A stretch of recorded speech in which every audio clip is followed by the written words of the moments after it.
नमस्कार, मैं उम्मीद। आज है 28 सितंबर। चली जानती यूपी की 25 बड़ी खबरों को। बॉलीवुड ड्रग्स केस में बयान देने के बाद भारतीय जनता पार्टी के सांसद रवि किशन को धमकियां मिल रही हैं। शनिवार को बीजेपी सांसद ने इस बात की जानकारी दी है। उन्होंने कहा कि उन्हें लगातार धमकी भरे फोन आ रहे हैं। शनिवार को उन्होंने कहा कि देश के भविष्य के लिए मैं गोली खाने से भी पीछे नहीं हटूंगा। उन्होंने कहा कि मैं सही समय पर आने पर बोलूंगा। मैंने अपनी आवाज युवाओं, फिल्म इंडस्ट्री और बच्चों के भविष्य के लिए उठाई है। इसके लिए मैंने अपनी फिक्र भी नहीं की। देश के भविष्य के लिए गोली भी खा लूंगा तो कोई चिंता नहीं है। मेरी आलोचना करने वालों को मैं सही समय पर जवाब दूंगा। बसपा अध्यक्ष और उत्तर प्रदेश की पूर्व मुख्यमंत्री मायावती ने हाथरस में एक लड़की से हुई दरिंदगी की घटना की कड़ी निंदा करते हुए रविवार को राज्य सरकार से ऐसी घटनाओं को रोकने पर ध्यान देने की मांग की।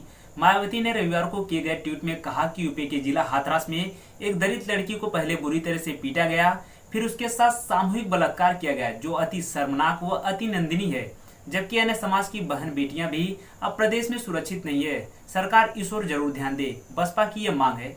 आपको बता दें कि गत 14 सितंबर को प्रदेश के हाथरस जिले के चंदपा थाना क्षेत्र स्थित एक गांव में 19 साल की एक दलित लड़की के साथ कथित तौर पर सामूहिक दुष्कर्म की वारदात हुई थी। पुलिस ने इस मामले में 4 आरोपियों को गिरफ्तार किया है।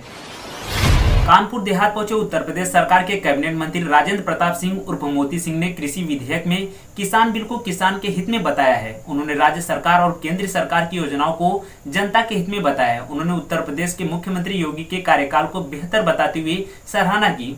उन्होंने सांसद में पास हो चुके नए कृषि विधेयक बिल 2020 को देश के किसानों का हितकारी बिल करार दिया। उनका आरोप है कि विपक्ष के बहकावे पर आकर कुछ किसान नेता देश भर में कृषि विधेयकों का विरोध कर रहे हैं, जबकि 99% किसानों को इसका लाभ मिलेगा। इस बिल से किसानों को खुली स्वतंत्रता मिली है। पहले किसानों द्वारा अनाज बेचने में बिचौलिया इनका हक मारते थे। अब बिचौलिया ऐसा नहीं कर सकेंगे। उनका मानना है कि किसानों को बिचौलिया से राहत मिलेगी, वह अपनी उपज कहीं भी बेहतर दामों में बेच सकेगा। यूपी पुलिस पीएसयू में अग्निशमन विभाग की ओर से सब इंस्पेक्टर पीएसयू में प्लाटून कमांडर समेत कुल 9,534 पदों पर नोटिफिकेशन जारी करके आवेदन मांगे हैं। इच्छुक और योग्य उम्मीदवार विभाग की ऑफिशियल वेबसाइट पर जाकर अप्लाई कर सकते हैं। आपको बता दें कि पदों की संख्या 9,534 है, जिसमें सब इंस्पेक्टर के 9,027 पद, प्लाटून कमांडर के 484 पद और अग्निशमन द्वितीय अधिकारी के 23 पद हैं। और उत्तर प्रदेश पुलिस भर्ती बोर्ड जनवरी 2021 में परीक्षाएं करवाने की तैयारी कर रहा है। हाथरस में दलित युवती के साथ सामूहिक दुष्कर्म व बर्बर अत्याचार के मामले में आंदोलन का ऐलान कर चुके भीम आर्मी चीफ चंद्रशेखर आजाद उर्फ रावण को गाजियाबाद पुलिस ने अलीगढ़ पहुंचने से पहले ही सिकंदराबाद टोल पर रोक दिया। पुलिस के रोकने पर वह बस में सवार होकर अलीगढ़ के लिए रवाना हो गए। उन्होंने कहा कि पीड़ित परिवार से मिलकर वह इंसाफ की लड़ाई को आगे बढ़ाएंगे। अब तक आरोपितों पर कार्रवाई नहीं होने से समाज के लोगों में खासा आक्रोश है। अब बैंकों से चेक का भुगतान कराने के लिए ग्राहकों को थोड़ा मशक्कत करनी पड़ेगी, लेकिन चेक के द्वारा होने वाले फर्जी भुगतान से सुरक्षित रहेंगे। रिजर्व बैंक ऑफ इंडिया ने इसके लिए गाइडलाइन जारी की है। आरबीआई के चीफ जनरल मैनेजर द्वारा इसे पॉजिटिव पे सिस्टम का नाम दिया गया है। इसमें अब ग्राहक द्वारा चेक जारी करने के बाद उस चेक के बारे में पूरा डिटेल बैंक को देना होगा। इसके द्वारा बैंक दिए गए चेक के डिटेल और पहले से बैंक के पास डिटेल से मिलान करेगी। सही पाए जाने पर ही चेक का भुगतान किया जा सकेगा। मिलान करने पर गलत जानकारी मिलने पर चेक पर लाल निशान लगाकर उसे रोक दिया जाएगा, जिससे भुगतान नहीं किया जा सकेगा। बैंक में इस व्यवस्था को 1 जनवरी से लागू किया जाएगा। इस तरह अब आए दिन चेक द्वारा होने वाले फर्जी भुगतान को रोका जा सकेगा।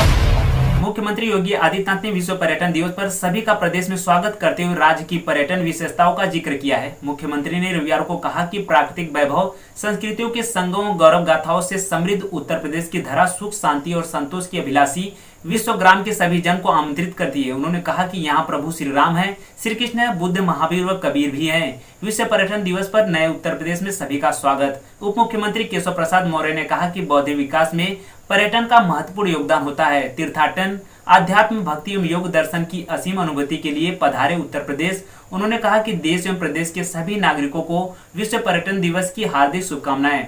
पर्यटन विभाग की ओर से कहा गया है कि मुख्यमंत्री योगी आदित्यनाथ के कुशल मार्गदर्शन में उत्तर प्रदेश पर्यटन विकास के मार्ग पर अग्रसर है। उत्तर प्रदेश में राष्ट्रीय शिक्षा नीति 2020 को लागू करने की तैयारी की जा रही है। इसके तहत बेसिक शिक्षा विभाग के प्रावधानों के मुताबिक पूर्व प्राथमिक शिक्षा से कक्षा 12 तक के शिक्षकों के चयन के लिए टीटी अनिवार्य किया गया है। इस प्रावधान ने उन 1,30,000 शिक्षार्थियों की आस भी तोड़ दी है जो पूर्व प्राथमिक स्कूलों में समायोजन की आखिरी उम्मीद लेकर बैठे थे।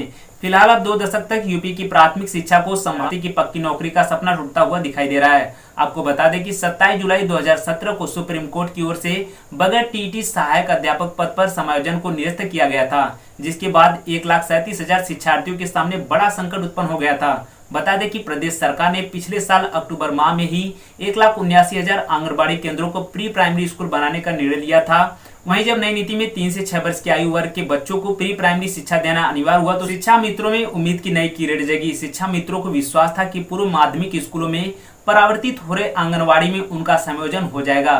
तकरीबन 7,000 शिक्षार्थियों को 68,500 भर्ती में नौकरी मिली, जबकि शेष 1,30,000 शिक्षार्थी वर्तमान में संघर्ष कर रहे हैं। इन सभी के पास टीटी नहीं होने के चलते उनका समायोजन निरस्त हो गया था।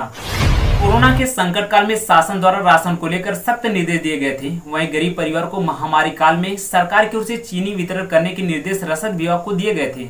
अंत्योदय कार्ड धारकों के लिए बड़ी खुशखबरी यह है कि ये कार्ड धारक अक्टूबर से 3 माह तक वितरित होने वाले चीनी एक साथ ले सकेंगे। द्वितीय चक्र में 21 अक्टूबर से शुरू होने वाले चीनी वितरण के निर्देश सभी कोटेदारों को दिए गए हैं। इससे अब अंत्योदय कार्ड धारकों को यह लाभ मिल सकेगा। दरअसल गरीब परिवारों को भोजन की समस्या न हो, इसके लिए अब तक गेहूं व चावल का वितरण किया जा रहा था। कोरोना काल में बच्चों के भविष्य को बनाने के लिए ऑनलाइन क्लासेस का प्रावधान किया गया है, लेकिन इसके विपरीत परिणाम देखने को मिल रहे हैं। ताजा मामला आगरा का है, जहां परिवहन विभाग के एक अधिकारी को अपने बेटे को ऑनलाइन क्लास के लिए स्मार्टफोन देना महंगा पड़ गया। उनके बेटे ने ऑनलाइन क्लास के स्थान पर 6 महीने तक ऑनलाइन गेम खेलकर 2.5 लाख रुपए उड़ा दिए हैं। अधिकारी ने जब बैंक के खाते की जानकारी ली तो पता चला कि वह तो खाली हो गया है, उसमें केवल 500 रुपए शेष हैं। उन्होंने साइबर क्राइम की आशंका जताते हुए पुलिस से शिकायत की। जब उन्हें हकीकत पता चली तो उनके होश उड़ गए। दरअसल सिकंदरा के रहने वाले परिवहन अधिकारी ने 22 सितंबर को पुलिस की साइबर सेल में अपने बैंक खाते से 2.5 लाख रुपए निकलने की शिकायत दर्ज कराई थी।